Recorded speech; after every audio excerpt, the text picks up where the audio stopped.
Morning friends, मैं नुपुर तेजस्वी आप सभी का स्वागत करती हूँ हमारे शो डेली डोज पर। आज हम 4 सितंबर के करंट अफेयर्स पर डिस्कस करेंगे, साथ ही उसकी डिटेल जानकारी भी देंगे। दोस्तों, आज की पीडीएफ फाइल आप हमारे वीडियो के डिस्क्रिप्शन बॉक्स से डाउनलोड कर सकते हैं और डेली के पीडीएफ के लिए हमारे टेलीग्राम ग्रुप को ज्वाइन कीजिए, जिसकी लिंक हमारे वीडियो के डिस्क्रिप्शन बॉक्स पर दिया गया। तो दोस्तों, चलिए शुरू करके आज का वीडियो। आज का हमारा पहला क्वेश्चन है, किस राज्य के मंत्रिमंडल ने पोकर और रम्मी जैसे ऑनलाइन जुआ खेल पर प्रतिबंध लगा दिया है? तो दोस्तों, इसका आंसर है डी आंसर सही है हमारा, आंध्र प्रदेश राज्य ने। दोस्तों, केंद्र सरकार ने 2 सितंबर को राष्ट्रीय सुरक्षा का हवाला देते हुए पब समेत 118 मोबाइल ऐप्स पर प्रतिबंध लगा दिया था। इसके अगले दिन यानी 3 सितंबर को आंध्र प्रदेश सरकार ने रमी और पोकर जैसे ऑनलाइन गेम पर बैन करने का फैसला किया है। आंध्र प्रदेश कैबिनेट ने ऑनलाइन जुआ खेल जैसे ऑनलाइन रमी और पोकर पर प्रतिबंध लगाने के लिए एपी गेमिंग एक्ट 1974 में संशोधन को मंजूरी दे दी है और राज्य के सूचना मंत्री पेन्नी वेंकट रमैया ने कहा कि ऐसे ऑनलाइन गेम के आयोजकों को पहली बार पकड़े जाने पर 1 साल की कैद की सजा दी जाएगी। तो दोस्तों, याद रखिएगा, आंध्र प्रदेश राज्य के मंत्रिमंडल ने पोकर और रमी जैसे ऑनलाइन जुआ खेल पर प्रतिबंध लगा दिया है। अब दोस्तों, आंध्र प्रदेश के बारे में बात हो रही है, तो आंध्र प्रदेश में हाल ही में आंध्र प्रदेश के कुड़प्पा जिले में खुदाई के दौरान रेनाटी चोल युग का दुर्लभ शिलालेख प्राप्त हुआ है और उसके साथ ही हाल ही में पुलिस ने साइबर अभियान की शुरुआत की और बाल मजदूरी के खिलाफ ऑपरेशन मुस्कान कोविड-19 के खिलाफ शुरुआत की गई है और उसके साथ ही भारतीय रेलवे ने आंध्र प्रदेश के गुंटूर से बांग्लादेश के बीच सूखी मिर्ची का परिवहन का पहली बार चलाया है। ठीक है, और उसके साथ ही निष्ठा अभियान 1200 शिक्षाकर्मी के शैक्षणिक कौशल के विकास के लिए निष्ठा ऑनलाइन कार्यक्रम की शुरुआत की गई समग्र शिक्षा अभियान के तहत। इन चीज़ों को याद रखिएगा। और आंध्र प्रदेश की स्थापना हुई 1 अक्टूबर 1953 में। राजधानी है हैदराबाद। मुख्यमंत्री है जगन मोहन रेड्डी। राज्यपाल है विश्वभूषण हरिश्चंद्रन और चीफ जस्टिस है JK माहेश्वरी। अगला क्वेश्चन है दोस्तों, हाल ही में किसने green term ahead market GTAM की शुरुआत की है? इसका आंसर है सी आंसर सही हमारा, राजकुमार सिंह ने। दोस्तों, केंद्रीय बिजली मंत्री RK सिंह ने विद्युत सेक्टर में ग्रीन टर्म अहेड मार्केट की शुरुआत की और इस कदम से नवीनीकरण ऊर्जा क्षेत्र में भागीदारी बढ़ेगी और क्षमता वृद्धि लक्ष्य हासिल करने में मदद मिलेगी। GTAM का एक वैकल्पिक मॉडल है जिसका मकसद नवीनीकरण ऊर्जा उत्पादकों को बिना दीर्घकालीन बिजली खरीद समझौते से खुले बाजार में बिजली बेचने की सुविधा उपलब्ध कराना है। सरकार ने 2022 तक नवीनीकरण ऊर्जा में 1,75,000 मेगावाट उत्पादन क्षमता प्राप्त करने का लक्ष्य रखा है, जिससे हरित ऊर्जा का पूरे देश में विस्तार हो रहा है। ग्रीन टर्म अहेड मार्केट अनुबंधों से RI उत्पादों को नवीनीकरण ऊर्जा बेचने के लिए अतिरिक्त अवसर प्राप्त होंगे और संस्थान अपने नवीनीकरण खरीद दायित्व को पूरा करने के लिए प्रतिबद्ध कीमतों पर नवीनीकरण बिजली प्राप्त करने में सक्षम होंगे। तो दोस्तों, याद रखिएगा, राजकुमार सिंह ने ग्रीन टर्म अहेड मार्केट की शुरुआत की।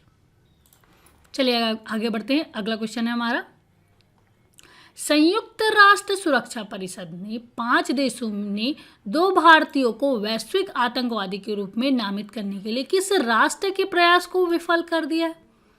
इसका आंसर है सी आंसर सही हमारा, पाकिस्तान के। संयुक्त राष्ट्र सुरक्षा परिषद ने भारत के खिलाफ पाकिस्तान की एक और कोशिश नाकाम कर रही है। पाकिस्तान ने संयुक्त राष्ट्र सुरक्षा परिषद की 1267 अलकायदा प्रतिबंधित समिति को अलकायदी घोषित करने के लिए अंगारा अप्पाजी और गोविंद पटनायक के नाम भेजे थे और बहरहाल परिषद में अप्पाजी और पटनायक को आतंकवादी घोषित करने का पाकिस्तान के प्रयास को अमेरिका, ब्रिटेन, फ्रांस, जर्मनी और बेल्जियम ने विफल कर दिया है। तो दोस्तों, याद रखिएगा, संयुक्त राष्ट्र सुरक्षा परिषद के 5 देशों ने 2 भारतीयों को वैश्विक आतंकवादी के रूप में नामित करने के लिए पाकिस्तान राष्ट्र के प्रयास को विफल कर दिया है। अगला क्वेश्चन है दोस्तों, कोल इंडिया 2023-24 तक कितने परियोजनाओं पर 1.22 लाख करोड़ रुपए का निवेश करेगा? इसका आंसर है सी, आंसर सही है हमारा 500। केंद्रीय कोयला एवं खान मंत्री प्रहलाद जोशी के अनुसार कोल इंडिया 2023-24 तक परियोजनाओं पर 1.22 लाख करोड़ रुपए का निवेश करेगा और कोयला के क्षेत्र में देश को आत्मनिर्भर बनाने के तहत कोयला मंत्रालय नित्य नए विकल्पों की तलाश कर रहा है। इस निवेश का उद्देश्य भारत को कोयले में आत्मनिर्भर बनाना। यह 2023-24 तक 1 मिलियन टन का उत्पादन के लक्ष्य को हासिल करने की मदद करेगा। कोल इंडिया लिमिटेड को अगले 3 से 4 वर्षों में 14,200 करोड़ रुपए का निवेश करना है। तो दोस्तों याद रखिएगा, कोल इंडिया 2023-24 तक 500 परियोजनाओं पर 1.22 लाख करोड़ रुपए का निवेश करेगा। अगला क्वेश्चन है दोस्तों, किसे क्रोशियाई गणराज्य में भारत के अगले राजदूत के रूप में नियुक्त किया गया है? इसका आंसर है बी, आंसर सही हमारा राजकुमार श्रीवास्तव को। दोस्तों श्री राजकुमार श्रीवास्तव वर्तमान में भारत के दूतावास टोक्यो में मिशन के उप प्रमुख को क्रोशियाई गणराज्य में भारत के अगले राजदूत के रूप में नियुक्त किया गया है।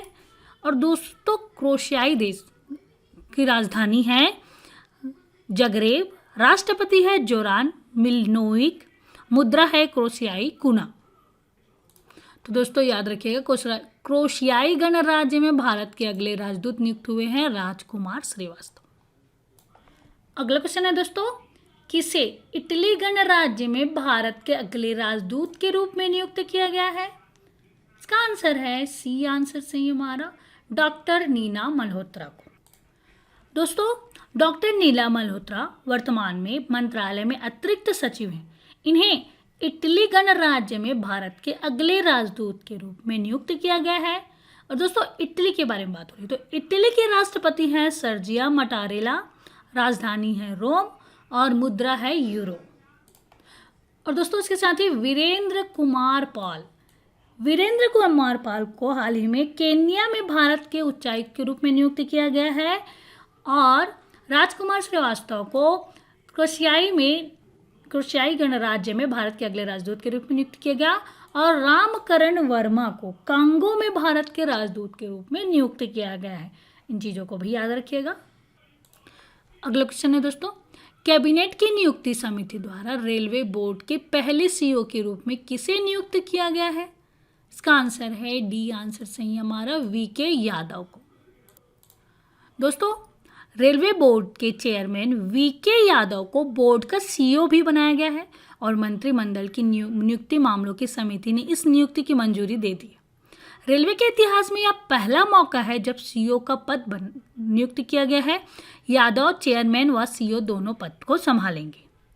यादव को जहां रेलवे बोर्ड का चेयरमैन और सीईओ बनाया गया है, वहीं प्रदीप कुमार को इंफ्रास्ट्रक्चर में और PC Sharma transaction and rolling stock और पीएस मिश्रा को ऑपरेशन एंड बिजनेस डेवलपमेंट और मंजुला रंगराजन को फाइनेंस का मेंबर बनाया गया है। मंत्रिमंडल की नियुक्ति समिति के अनुसार इसके तहत रेलवे बोर्ड में 3 पद सदस्य स्टाफ रहेंगे और सदस्य इंजीनियरिंग और सदस्य रहेंगे। सामग्री प्रबंधन को समाप्त कर दिया गया है और सदस्य पद रोलिंग स्टाफ जो है उसका उपयोग शीर्ष स्तर पर महानिदेशक पद के लिए बनाया गया है। तो दोस्तों याद रखिएगा, कैबिनेट की नियुक्ति समिति द्वारा रेलवे बोर्ड के पहले सीईओ के रूप में नियुक्त हुए वीके यादव।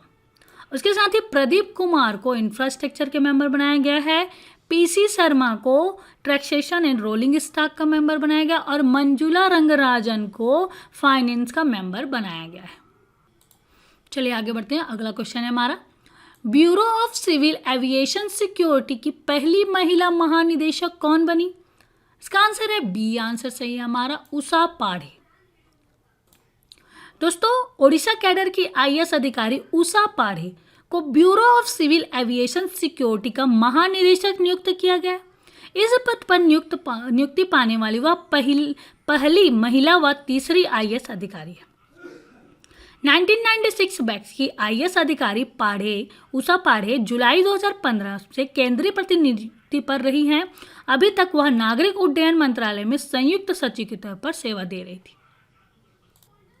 तो दोस्तों याद रखिएगा, Bureau of Civil Aviation Security की पहली महिला महानिदेशक बनी उषा पाढ़े। अगला क्वेश्चन है दोस्तों, किसने all India management association Chanakya business simulation game राष्ट्रीय प्रबंधन खेल NMG 2020 में विजय हासिल की? इसका आंसर है डी आंसर सही हमारा, NTPC लिमिटेड। दोस्तों NTPC की एक टीम AIM चाणक्य राष्ट्रीय प्रबंधन खेल 2020 में विजेता बनी। भारत प्रबंधन संगठन द्वारा कंपनियों के लिए आयोजित इस अखिल भारतीय प्रतिस्पर्धा में तमिलनाडु की टीम NTPC वल्लूर चुनौतियों को पार कर विजेता बनी। NTPC ने पिछले 5 साल में पहली बार इस प्रतिस्पर्धा में जीत हासिल की है और इस प्रतिस्पर्धा का आयोजन 20 जुलाई से 1 सितंबर के दौरान किया गया था। इसमें देश भर से 112 विभिन्न संगठनों की टीमों ने भाग लिया और NTPC की वल्लूर टीम पहले क्षेत्रीय राउंड में सफल हुई। यह दौर ऑनलाइन आयोजित किया गया और इसके बाद फाइनल में पहुंची। AIMA चाणक्य राष्ट्रीय प्रबंधन खेल ऑनलाइन व्यापार सिमुलेशन खेल है जिनका प्रतिवर्ष आयोजन किया जाता है। इसका उद्देश्य विभिन्न उद्योगों के भागीदार कार्यपालकों को एक संगठन चलाने की से परिचित कराना और इस आयोजन से उन्हें विशेषज्ञ और कौशल का लाभ सुनिश्चित कराना है। राष्ट्रीय प्रबंधन खेल प्रतिस्पर्धी मोड में प्रबंध व्यवसाय के रोमांच का सामना करने के लिए कॉरपोरेट प्रबंधकों के लिए एक मंच है। यह सबसे प्रत्याशित और प्रतिष्ठित वार्षिक आयोजन है जो IMA द्वारा आयोजित किया जाता है।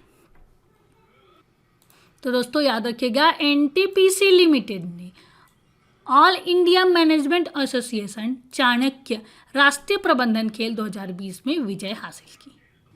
अगला क्वेश्चन है दोस्तों, केंद्र सरकार ने निम्न में से किस भाषा को जम्मू कश्मीर की आधिकारिक भाषा के रूप में मंजूरी दे दी? इसका आंसर है डी आंसर सही हमारा, उपरोक्त सभी भाषा। दोस्तों केंद्रीय मंत्रिमंडल ने जम्मू कश्मीर के लिए राजभाषा विधेयक लाने की मंजूरी दे दी है जिसके तहत उर्दू, कश्मीरी, डोंगरी, हिंदी और अंग्रेजी को इस केंद्र का शासित प्रदेश की आधिकारिक भाषाओं की सूची में शामिल किया गया। जम्मू और कश्मीर आधिकारिक भाषा विधेयक 2020 को संसद के आगामी मानसून सत्र में पेश किया जाएगा। प्रधानमंत्री नरेंद्र मोदी की अध्यक्षता में हुई केंद्रीय मंत्रिमंडल की बैठक में राजभाषा विधेयक 2020 लाने के फैसले को मंजूरी दी गई है। तो दोस्तों याद रखिएगा, केंद्र सरकार ने जम्मू कश्मीर में उर्दू, कश्मीरी, डोंगरी, हिंदी और अंग्रेजी भाषा को आधिकारिक भाषा के रूप में मंजूरी दे दी है। चलिए आगे बढ़ते हैं। अगला क्वेश्चन है हमारा, रक्षा मंत्रालय ने मेक इन इंडिया को बढ़ावा देने के लिए कितने करोड़ रुपए के अनुबंध पर हस्ताक्षर किए हैं? इसका आंसर है सी आंसर सही हमारा, 2580 करोड़ रुपए के। दोस्तों रक्षा मंत्रालय ने मेक इन इंडिया को बढ़ावा देने के लिए 2580 करोड़ रुपए के अनुबंध पर हस्ताक्षर किए और यह कदम मेक इन इंडिया पहल को बड़े पैमाने पर बढ़ावा देने के लिए उठाया गया। यह अनुबंध टाटा पावर कंपनी, भारत अर्थ मूवर्स लिमिटेड और लार्सन एंड टूब्रो के साथ हस्ताक्षरित किए गए हैं। रक्षा मंत्रालय ने एक बयान में कहा कि 6 पिनाका रेजिमेंट में automated gun and aiming and positioning के साथ 114 लॉन्चर और 45 कमांड पोस्ट भी होंगे। तो दोस्तों याद रखिएगा, रक्षा मंत्रालय ने मेक इन इंडिया को बढ़ावा देने के लिए 2580 करोड़ रुपए के अनुबंध पर हस्ताक्षर किया। अगला क्वेश्चन है दोस्तों, निम्नलिखित में से किस विश्वविद्यालय या संस्थान ने विश्वविद्यालय रैंकिंग 2021 में शीर्ष स्थान प्राप्त किया है? इसका आंसर है डी आंसर सही हमारा, ऑक्सफोर्ड विश्वविद्यालय ने। दोस्तों Times Higher Education University ranking में ऑक्सफोर्ड यूनिवर्सिटी ने शीर्ष पर है और दुनिया भर में दुनिया भर के 1500 से ज़्यादा विश्वविद्यालयों का अध्यापन का स्तर, अंतर्राष्ट्रीय दृष्टिकोण, शोध और ज्ञान के आदान प्रदान को ध्यान में रखते हुए यह रैंकिंग जारी की जाती है। पिछले वर्ष की तुलना में इस बार भारतीय विश्वविद्यालय की संख्या में 14 की बढ़ोतरी हुई। जो भारतीय यूनिवर्सिटी रैंकिंग में पहली बार जगह बनाने में कामयाब हुई है उनमें Indraprastha Institute of Information Technology Delhi, King George Medical University और महात्मा गांधी यूनिवर्सिटी शामिल है। Times Higher Education University ranking 2021 में रिकॉर्ड 300 में 63 भारतीय विश्वविद्यालय को जगह मिली है। इंडियन इंस्टीट्यूट ऑफ साइंस भारतीय विश्वविद्यालयों की सूची में टॉप पर है।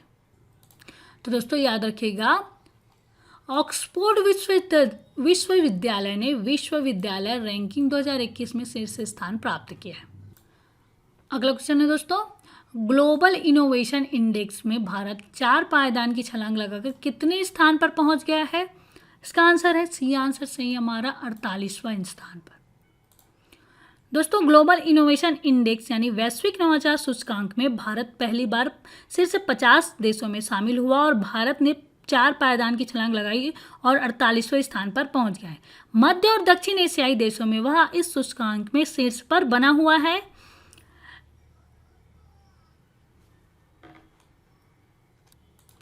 तो दोस्तों याद रखिएगा, ग्लोबल इनोवेशन इंडेक्स में भारत का स्थान है 48वां। दोस्तों आगे बढ़ते हैं। अगला क्वेश्चन है हमारा, राष्ट्रीय अपराध रिकॉर्ड ब्यूरो के आंकड़ों के अनुसार 2019 में किस शहर में सड़क दुर्घटनाओं के कारण सबसे अधिक मौतें दर्ज की गई है? इसका आंसर है डी आंसर सही हमारा दिल्ली। दोस्तों दिल्ली में और शहरों के मुकाबले खतरनाक ड्राइविंग के कारण 2019 में सड़क दुर्घटनाओं के कारण सबसे अधिक मौतें दर्ज की गई, जो कि राष्ट्रीय अपराध रिकॉर्ड के द्वारा साझा किए गए आंकड़ों का पता चलता है। आंकड़ों के अनुसार सड़क दुर्घटनाओं में कुल 1400 व्यक्तियों की मृत्यु हो गई और 529 व्यक्तियों की दिल्ली में खतरनाक तरीके से लापरवाही से गाड़ी चलाने के कारण हुई। इसके बाद राजस्थान के जयपुर में 320 लोग मारे गए और पश्चिम बंगाल के आसनसोल में जहां लापरवाह ड्राइविंग के कारण 301 लोगों की मौत हो गई। तो दोस्तों याद रखिएगा, राष्ट्रीय अपराध रिकॉर्ड ब्यूरो के आंकड़ों के अनुसार 2019 में दिल्ली शहर में सड़क दुर्घटनाओं के कारण सबसे अधिक मौत दर्ज की गई। और लास्ट क्वेश्चन है दोस्तों, निम्न में से कौन पहली बार टॉप 20 डेयरी ग्लोबल कंपनियों की लिस्ट में शामिल हुई है? इसका आंसर है सी आंसर सही हमारा अमूल इंडिया। दोस्तों भारतीय डेयरी ब्रांड अमूल ने बड़ी उपलब्धि हासिल की है और अमूल ऐसी पहली भारतीय कंपनी बन गई है जो टॉप 20 डेयरी ग्लोबल कंपनियों की लिस्ट में शामिल हुई है।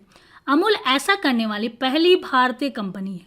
टॉप 20 की लिस्ट में अमूल 16वें नंबर पर है और यह लिस्ट रेबो बैंक द्वारा जारी की गई है।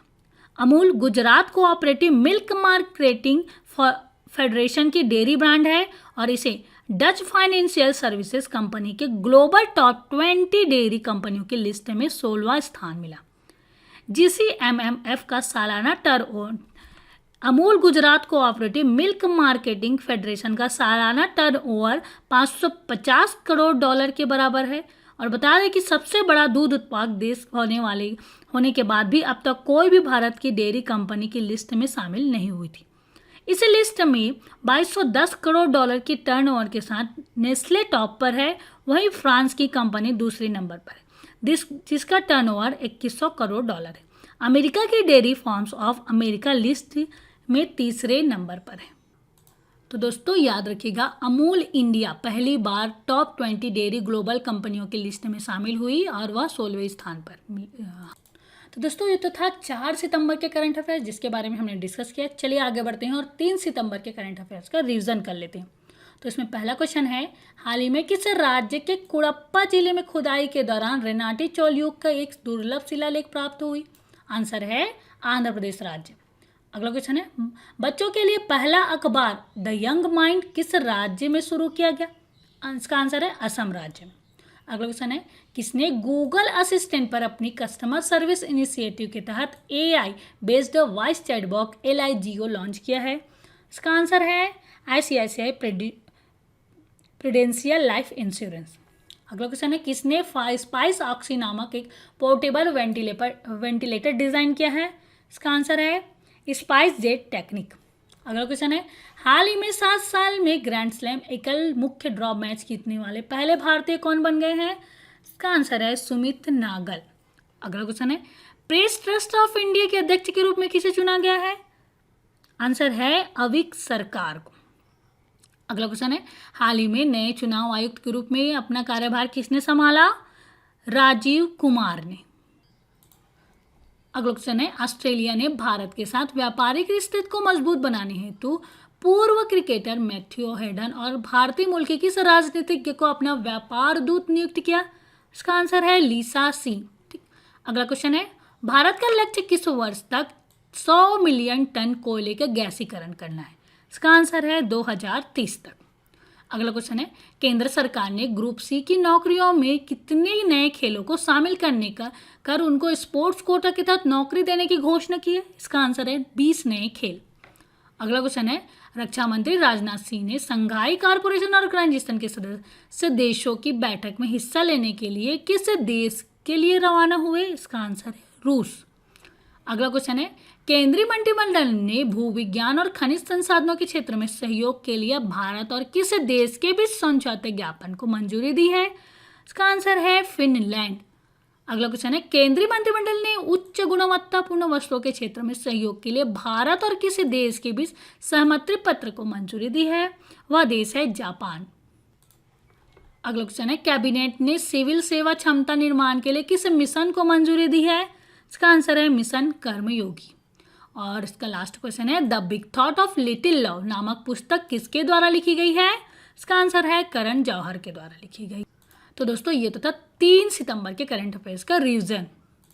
तो दोस्तों आज का वीडियो कैसा लगा प्लीज़ हमें कमेंट करके बताइए। अच्छा लगे तो लाइक कीजिए और ज़्यादा से ज़्यादा अपने दोस्तों को शेयर कीजिए।